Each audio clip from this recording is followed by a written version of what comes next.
सह्याद्रीच्या कुशीतून एक हिरा चमकला. भगवा टिळा चंदनाचा शिवनेरीवर प्रगटला. हातात घेऊन तलवार शत्रूवर गरजला.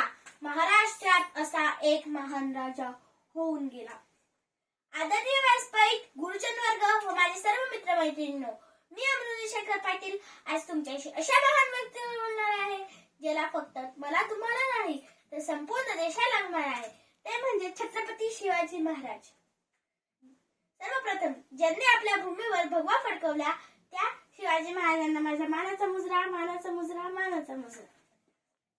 मित्रहो, 19 फेब्रुवारी 1630 या मंगल दिनी महाराष्ट्रात पुणे जिल्ह्यातील शिवनेरी किल्ल्यावर छत्रपती शिवाजी महाराजांचा जन्म झाला. ते शहाजी राजे व जिजाऊंचे पुत्र होते. जगणारे ते मावळे होते, जागून आला तो महाराष्ट्र होता. जगणारे ते मावळे होते, जागून आला तो महाराष्ट्र होता. स्वतःच्या कुटुंबाला विसरून रयतेची मायाने काळजी घेणारा तोच तर खरा शिवभाव होता. तोच तर खरा शिवभाव होता. शिवाजी महाराज लहानपणापासून अत्यंत हुशार होते. जिजाऊने त्यांना उत्तम संस्कार व शिक्षण दिले तर दादाजी कोंडदेव यांनी त्यांना युद्ध लढण्याचे शिकवले. माता जिजाऊ शिवबांना म्हणत असे की शिवबा, आपला जन्म या रयतेला गुलामगिरीतून मुक्त करण्यासाठी झाला आहे. आपण स्वराज्य निर्माण करा.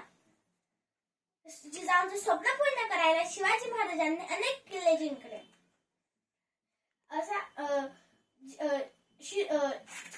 शिवाजी महाराज रयतेचे राजे होते. त्यांनी स्त्रियांचा आदर केला व गोरगरिबांना सुखी केले. असा हा जाणता राजा 3 एप्रिल या दिवशी आपल्याला सोडून गेला. हवा वेगाने नव्हती, हवेपेक्षाही त्यांचा वेग जास्त होता. हवा वेगाने नव्हती, हवेपेक्षाही त्यांचा वेग जास्त होता. अन्याविरुद्ध लढण्याचा इरादा एक होता. असा जिजाऊंचा शिवबा लाखात